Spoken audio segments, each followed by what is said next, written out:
Okay guys, so another little trick that I learned from one of my friends. This may help you guys out quite a bit. Whenever you have your crankbait do this, all you have to do is hold your line out and just tap a line on top of your rod and it'll just come loose, just like that. Watch, I'll show you again. It's so easy. You'll hardly ever have to grab your bait and get hooked again.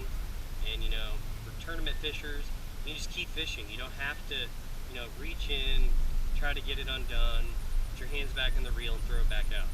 All you have to do is just flip the line right here next to your reel and it'll come loose every time.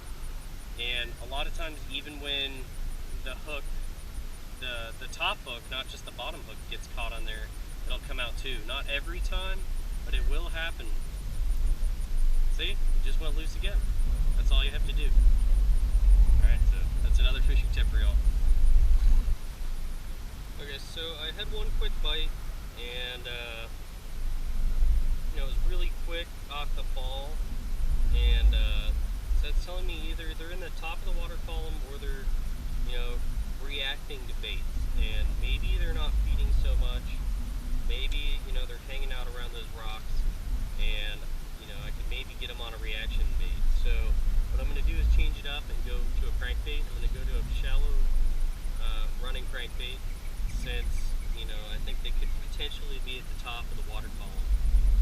So I'm going to throw that for a few casts. If I don't catch any, then I might try to throw a little bit deeper crankbait and run it into some of those rocks.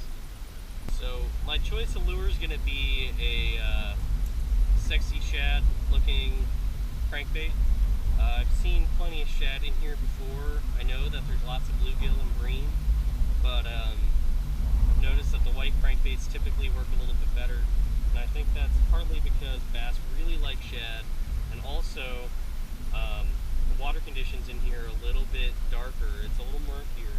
There might be only about 8 to 10 inches of visibility, whereas normally it's a foot to 2 feet.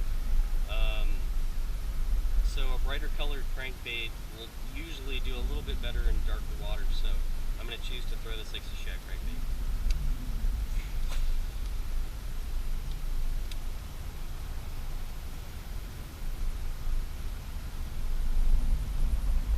One thing you never want to forget, there's 2 things to throw in a crankbait. You really want to, have a pause and go retrieve. You want to reel it in a few cranks, let it sit. Reel it in a few turns, maybe 3 to 8 turns. Pause for about a second. Reel, pause. And then once you get to the edge of the bank, before that crankbait really starts coming up, give it a pause. And then once you have it come up about halfway or about maybe a foot from the surface of the water, give it another pause. A lot of times you'll have bass following that lure. And once you have that depth change in the lure coming up, that'll usually trigger a bass. And even if it doesn't, you want to give it that extra opportunity to hit that bait if it's following it. You don't want to just rip it out of the water, because that's the last time that bass might see that lure.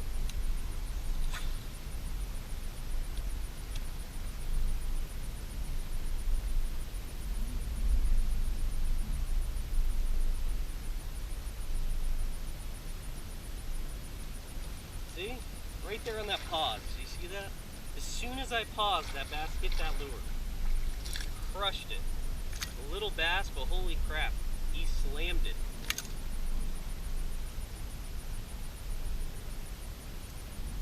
That's exactly what I'm talking about. As soon as you pause that lure, a lot of times you're going to get a bite.